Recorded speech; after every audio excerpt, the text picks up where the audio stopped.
I also serve on our House Intelligence Committee. And last year we had General Petraeus and General McChrystal, served under Republicans and Democrats, have unbelievable reputations for serving in our military. And they came and talked to us about the threats facing America from our adversaries.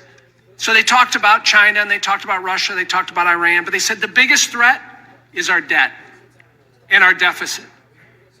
And as most of us should know, we're paying more now on our interest than we do the entire Department of Defense. Think about that for a sec. It's insane. But yet we can't have a conversation with a new president that ran on fixing the fiscal health of this country, created the DOGE committee, Department on Government Efficiency. Again, it's political malpractice that we're not thinking about this. I want to reference an article from it was an editorial in the Wall Street Journal dated February 25th of this year, titled "America's Future Depends on DOGE." I want to read one section of that.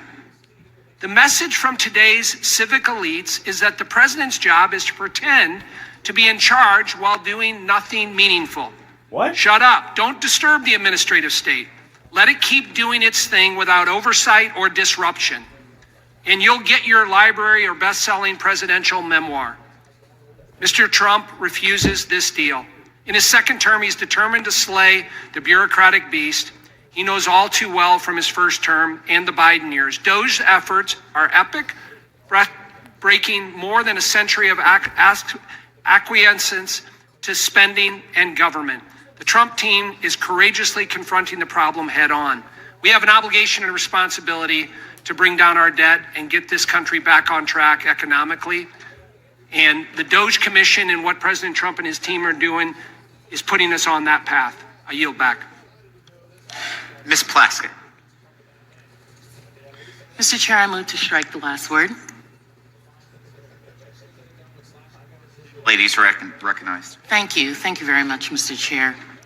You know, my colleagues today we've all been talking about accountability. And I think that this resolution speaks to accountability. Because many of us believe that the Trump administration is taking a wrecking ball to Social Security Administration. And they don't want to meet with us about that. Far from making the agency more efficient, the Trump administration is undermining its ability to serve the public. And the primary question is, why? Why is this happening? Why is privatization the goal? Why are they trying to destroy Social Security? Many of us believe it's the first step of a long-standing effort by Republicans to dismantle trust in Social Security, slash benefits, and then allow people who are disgruntled and have lost faith in it to allow Wall Street to take it over. The Trump administration wants to close Social Security offices, slash agencies' workforce. The Social Security Administration is already at a 50-year staffing low due to years of underfunding. And with baby boomers increasing the number of beneficiaries, that's a recipe for disaster. How will gutting the workforce help Social Security Administration serve the American people? The point is, it does not. That's the goal. It does not. The chaos and the confusion, the constant stream of misinformation and missteps have a purpose. Let's talk about that. The misinformation, a Ponzi scheme. Listen, I'm a New Yorker. I understand a Ponzi scheme. A con man promises a payout that he can't deliver, collects the money, and disappears.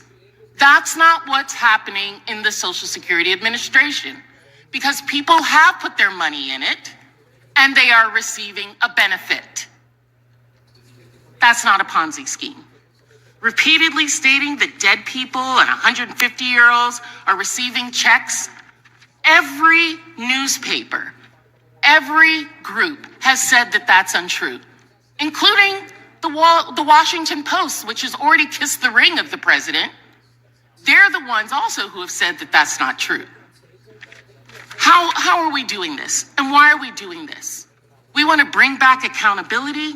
My colleague has stated that DOGE only has read-only access.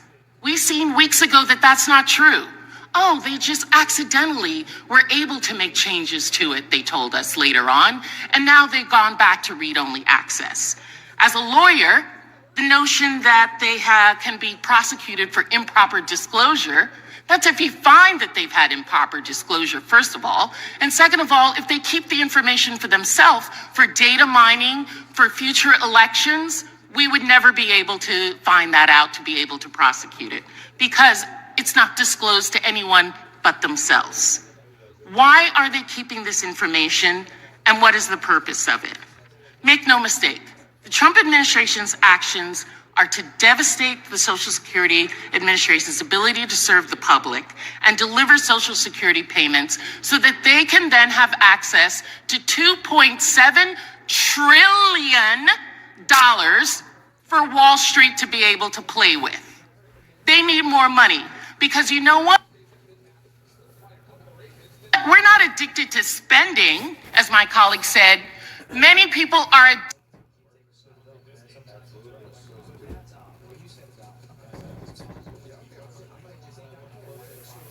Oh, what happened? greed. That's what this is about.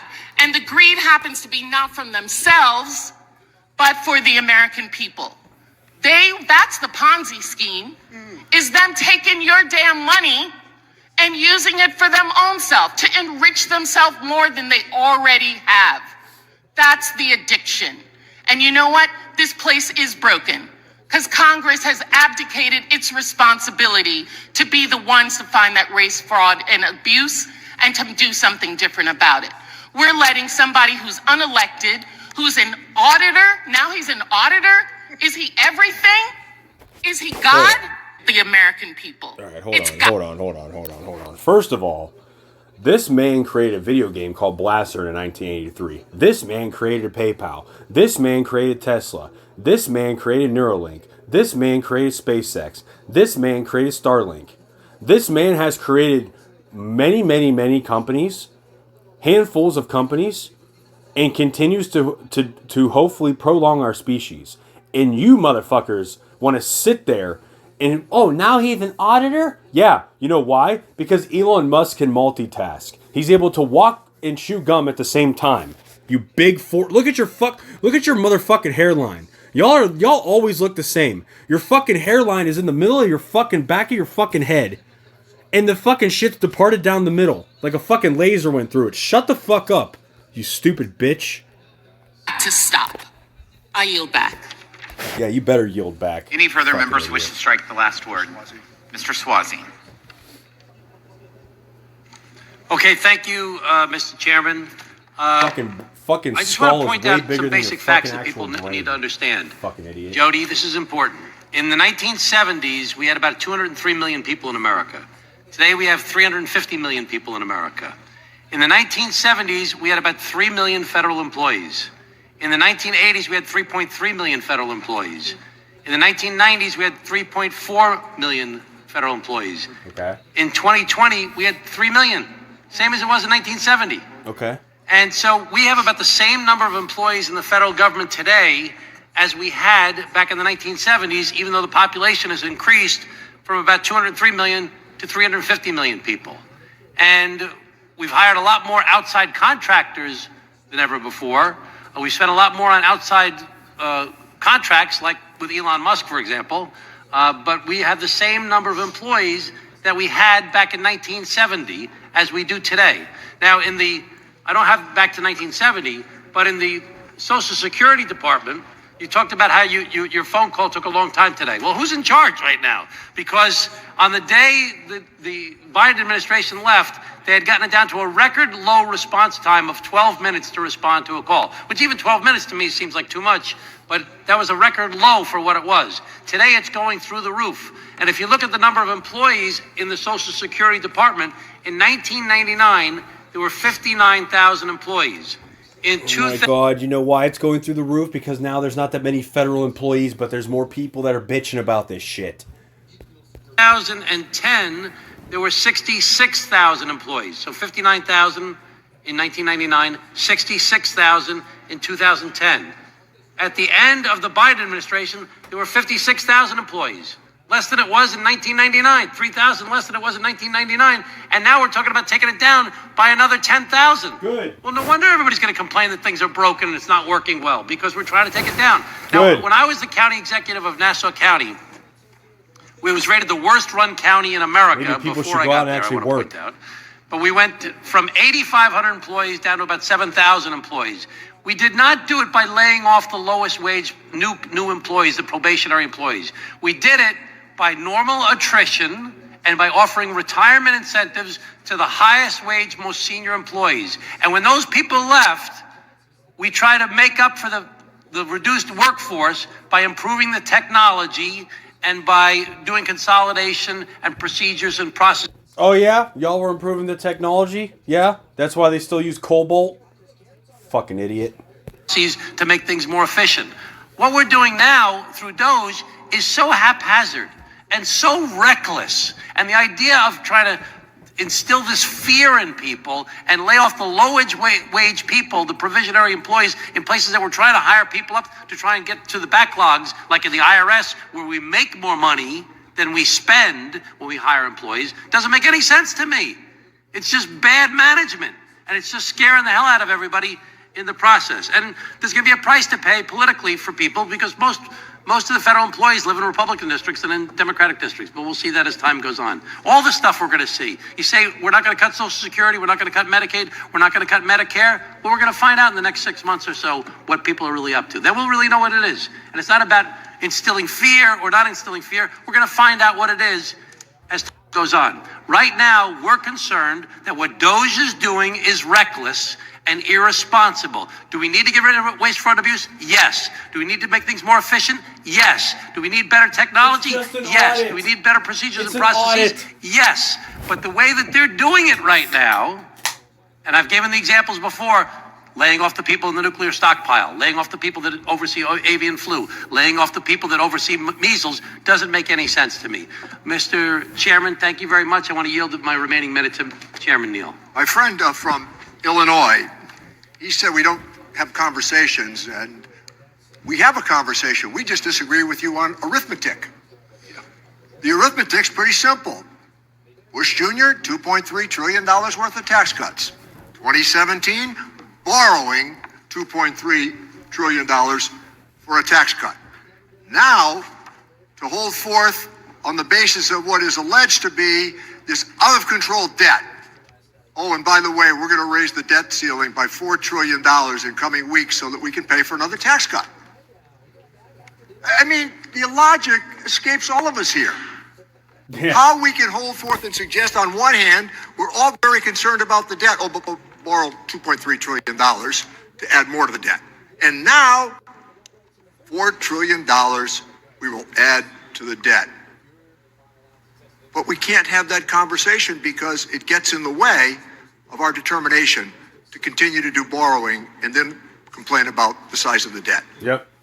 I yield back. Thank you, Chairman. Additional members wish to strike the last word? Seeing none, are there any amendments? It's like me having a credit card. I have a $600 credit card limit. I spend that $600. And I'm not allowed to spend past that, but then I ask for another $600 and they deny me that. And I start bitching and complaining about it. No, I'm not right. No, I'm not right in that. The hell? Fucking like...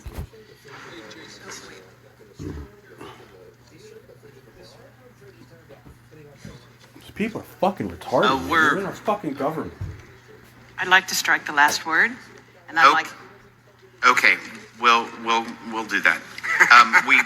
We moved on, but we'll do that, Ms. Miller, because you don't talk nearly as much as a lot of people on this committee. So Yeah. go, Ms. Miller. Well, I'm sorry, Mr. He may change Chairman, his mind. but I am yielding my time to Mr. Arrington. My name. Oh my God. This is what they do. This is what they do. You know, I would only speak because my name was invoked. My name was invoked and my honor was questioned, and my integrity, my character. Tom Swazi would never question my integrity or character. He's too good of a friend, and I wouldn't question his. I have questioned the motive here as more political than principled, and I don't like to do that. But that's my judgment right now. I think it's too wrapped up in scoring political points, and we're whipping people up into a frenzy instead of working productively to solve some problems here. But I'm not, Tom, I'd have to look at those numbers. I have not looked at the numbers.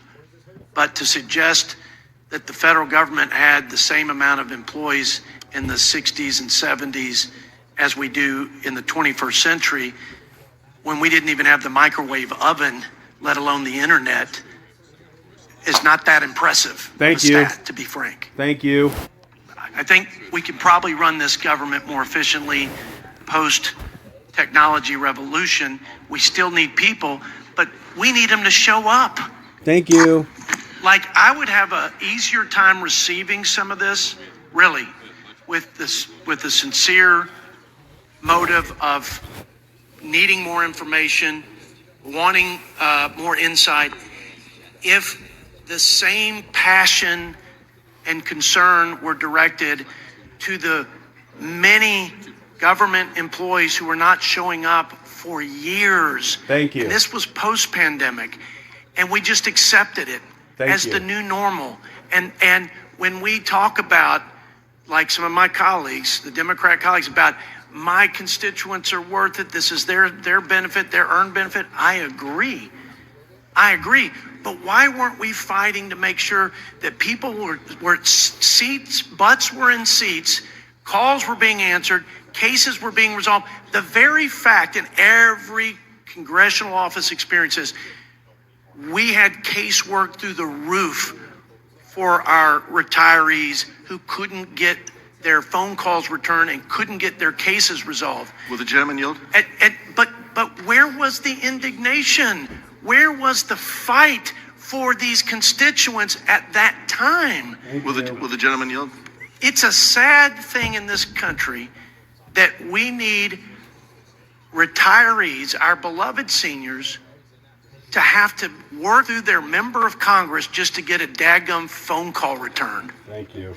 So I would accept some of this is in a more sincere fashion if it was consistently applied when we had Democrat control and we had other big inefficiency problems. I trust the president. I trust people who have a track record of successfully and efficiently and effectively running organizations. I think this is long overdue. I think it should go across the government. I think we should get information and we should get insight and we should get the opportunity to change some of the things that are needed and codified by an act of Congress. Like, for example, in Medicaid, and I'll yield with the example of Medicaid, President Biden went back, revoked a policy that reviewed the Medicaid rolls twice a year so that we could ensure that only those legally eligible for Medicaid were receiving the benefit. That's a taxpayer safeguard. That's a safeguard for sustaining the program. And it was revoked from twice a year, and it was only done once a year. Well, that's $160 billion worth of waste and fraud because of a simple program integrity measure that was revoked. That's common sense. I don't think there's an American out there that would say, why in the world would we do that? So I appreciate some of the concern, but I think it is more political than principle. And I appreciate my colleagues, and I appreciate his Mr. friendship. Chairman. I yield back, Mr. Chairman. I yield back my time. Thank you, Ms. Miller. Any additional members wish to strike the last word? Are there any amendments? Seeing no amendments, I will now recognize Mr. Buchanan for the purpose of offering a motion. Mr. Chairman, I move the committee report HRES 195 adversely to the House of Representatives. The question is on the motion to report HRES 195 adversely to the House of Representatives. The clerk will call the roll. Mr. Buchanan. Yes. Mr. Buchanan, yes. Mr. Smith of Nebraska. Mr. Smith of Nebraska, yes. Mr. Kelly. Mr. Schweikert. Mr. Schweikert, yes. Mr. LaHood. Mr. LaHood, yes. Mr. Arrington. Mr. Arrington, yes. Mr. Estes. Mr. Estes, yes. Mr. Smucker. Mr. Smucker, yes. Mr. Hearn. Mr. Hearn, yes. Mrs. Miller. Mrs. Miller, yes. Dr. Murphy. Dr. Murphy, yes. Mr. Kustoff. Mr. Kustoff, yes. Mr. Fitzpatrick. Mr. Fitzpatrick, yes. Mr. Stubbe. Mr. Stubbe, yes. Miss Tinney. Miss Tinney, yes. Mrs. Fishbach. Yes. Mrs. Fishbach, yes. Mr. Moore. Mr. Moore, yes. Miss Van Dyne. Miss Van Dyne, yes. Mr. Feenstra. Mr. Feenstra, yes. Miss Maliotakis. Mr. Carey. Mr. Carey, yes. Mr. Yakum. Mr. Yakum, yes. Mr. Miller. Mr. Miller, yes. Mr. Bean. Mr. Bean, yes. Mr. Moran. Mr. Moran, yes. Mr. Neal. Mr. Neal, no. Mr. Doggett. Mr. Doggett, no. Mr. Thompson. Mr. Thompson, no. Mr. Larson. Mr. Larson, no. Mr. Davis. Mr. Davis, no. Miss Sanchez. Miss Sanchez, no. Miss Sewell. Miss Delbene. Miss Delbene, no. Miss Chu. Miss Chu, no. Miss Moore. Miss Moore, no. Mr. Boyle. Mr. Boyle, no. Mr. Byer. Mr. Byer, no. Mr. Evans. Mr. Evans, no. Mr. Schneider. Mr. Schneider, no. Mr. Panetta. Mr. Panetta, no. Mr. Gomez. Mr. Horsford. Mr. Horsford, no. Miss Plaskett. Miss Plaskett, no. Mr. Swazi. Mr. Swazi, no. Mr. Kelly.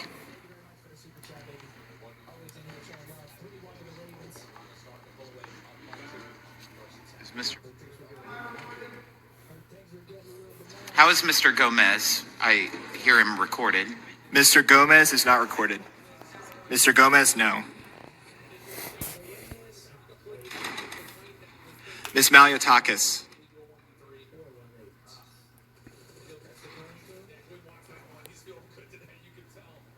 Miss Sewell.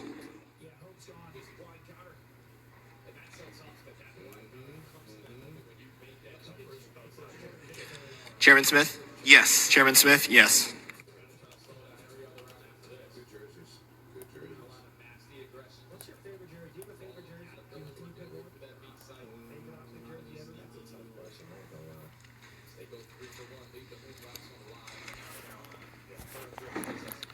The clerk will report the vote. The yeses are 24, the noes are 18. There being 24 yeses and 18 noes, the motion is agreed to, and HRES 195 is ordered reported adversely to the House. Without objection, members have 2 additional days to file with the committee clerk supplemental additional dissenting or minority views. We are adjourned.